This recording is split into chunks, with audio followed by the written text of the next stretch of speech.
many of my friends are always confused how front end and back end in a website works. You know about front end, back end. I am assuming you guys are aware what a website is, what a front end is, what back end is, right? I'll just tell you how front end and back end are developed separately and then connected to work, right? And this thing is now in trend in web development, and you have to know about this.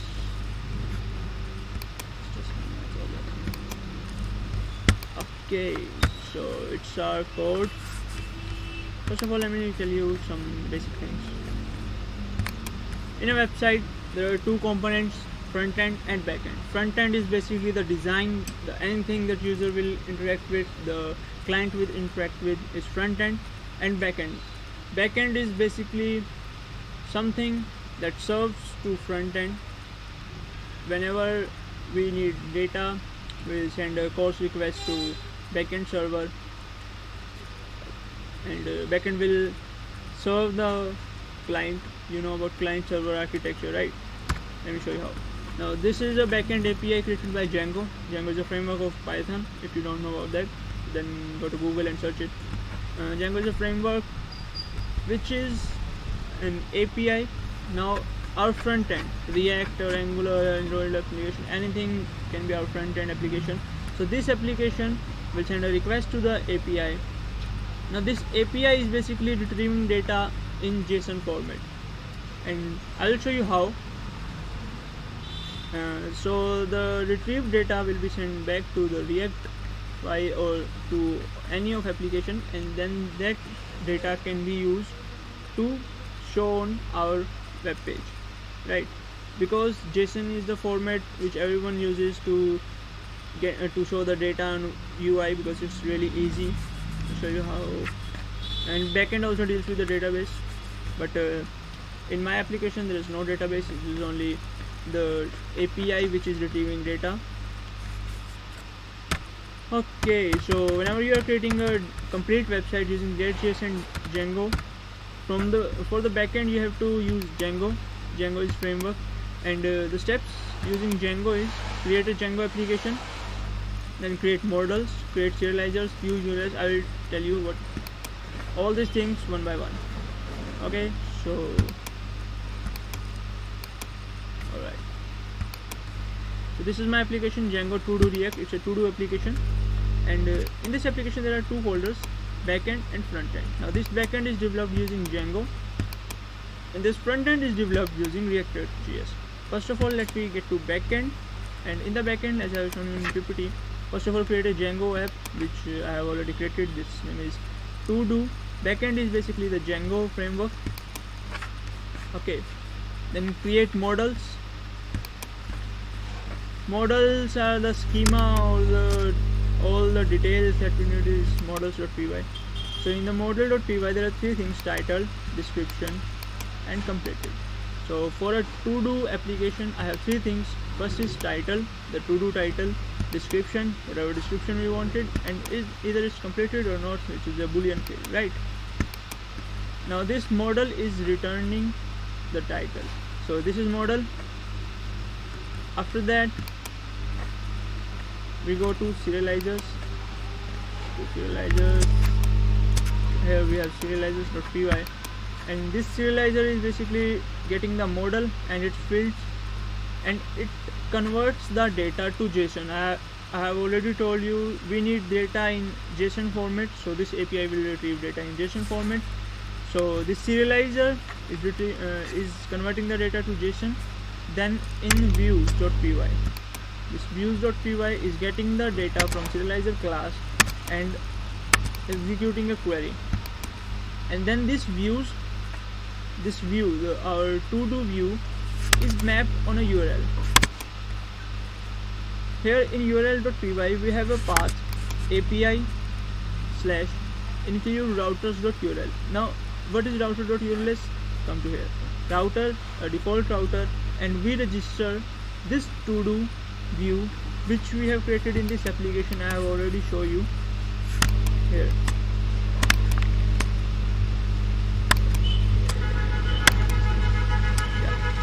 Views.py. Now this to-do view, we have to map it on a URL so that we can use it as an API here. So this to-do view is mapped on a router. This router is mapped with a path API / include router.urls, and this backend server is being hosted. I will run it again. Now for that I have to run a command python manage.py run server, right?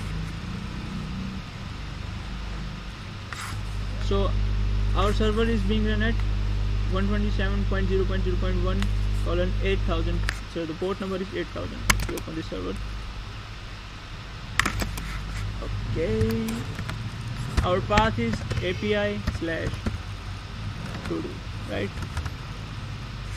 So here this to-do list is retrieving data in JSON format as an array with some objects of 3 things: title, description, completed, and ID is a primary key, which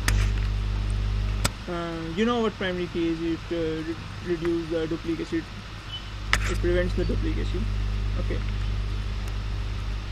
so on this server, on our server of 8000, it's a Django server, there is a Django REST framework which is retrieving data as JSON format. This is an API. Okay, and I have shown you how I have created this by using some files and using this framework. This thing is called Django REST framework to create an API. Django is basically a simple framework to create websites, but to create API you have to use Django REST framework. I will show you in the settings.py here, or install apps. To-do is our application which is installed in Django. Then this REST framework which is used to create API. This course headers, I will suggest you to go to Google and search what course is if you are new to web development, because this is the thing which will be used throughout your life if you are in web development. Okay, whenever you are sending requests to a server and you want to retrieve data, then course is used. Course are some requests, go and study about it. And here this course origin allow all is equals to true, that if another server comes to my server and it wants some data, then I have given it to you that you can have the data. Okay, now I have created this API. I can also add some tasks here, article, whatever, say completed, info. Okay, so here the 8th ID is created, article, whatever I see is now an API. Now how to use this API, this URL in my application, in my front-end application. I will show you how. We are done with the back-end, right? Now get to the front-end. For the front-end, if you are using React.js framework, first of all create a React application here.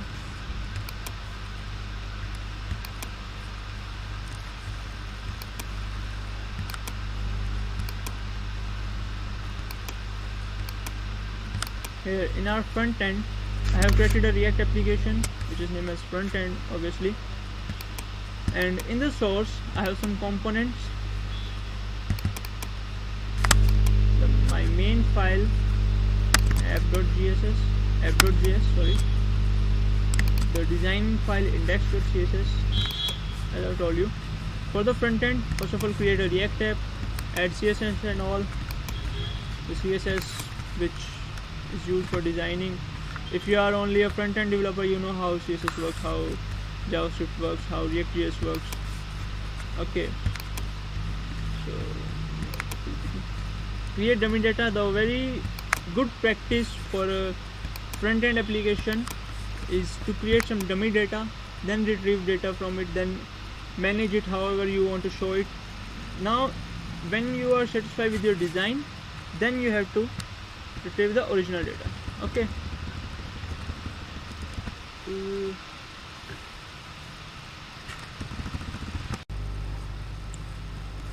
So when we are done with our designing part, I will now show you the main thing, that how this front end and the back end,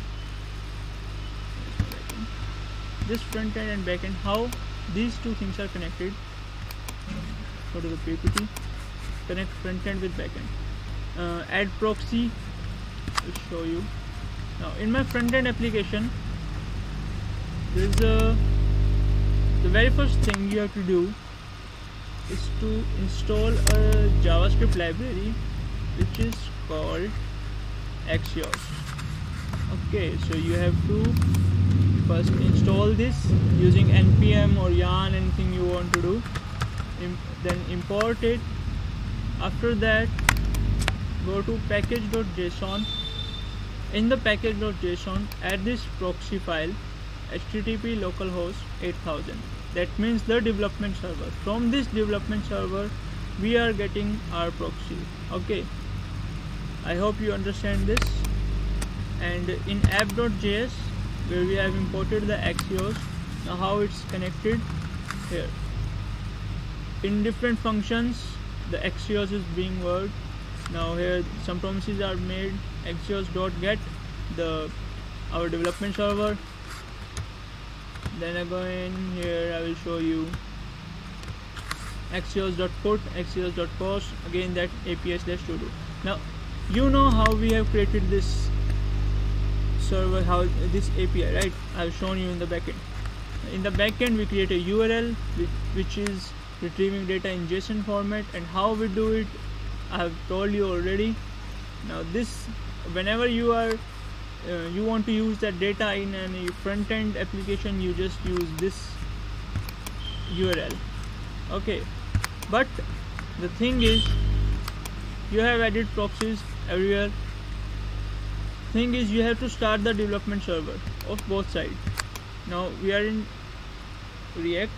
Let's start the front-end server first. cd front end. Here for the node server, npm start. So meanwhile React server is being started. Let's go to our, wait a minute, let's create a new terminal. Go to cd backend.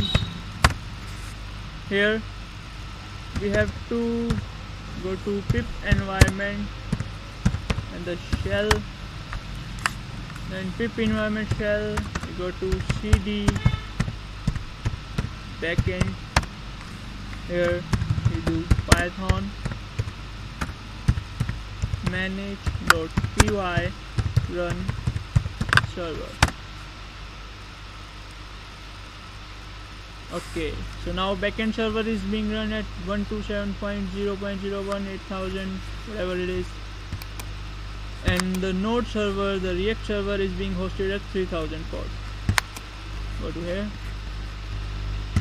3000, right? Reload it. As our server is started, the backend server is started. Complete and incomplete files are shown. Let me add a task for YouTube video. Description, create a video somehow, and it's not completed yet, so save. And it's incomplete. Have you to YouTube? So I already run it, so it's deleted. Delete YouTube video. Okay, so let's go back to API. Okay, we have started the development server, and you know about the course request. Like here, when I do this add task, whenever I fill the form, I enter the description, anything. Then when I click the save button, it sends a course request to the server. And which server? The development server. Where this is our development server. We can also see it in our browser also. Localhost 8000 / API / Google. Okay, so here this is our backend server. this is our front-end application which is sending requests to this server, and this server is having a API which is sending the data, which is fetching the data, and this data we are showing here, complete and incomplete. We are just,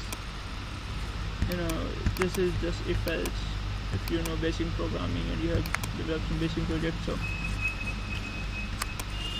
So we have fetched the data, put the data on front end. So that's how front end and back end is connected in this VS Code.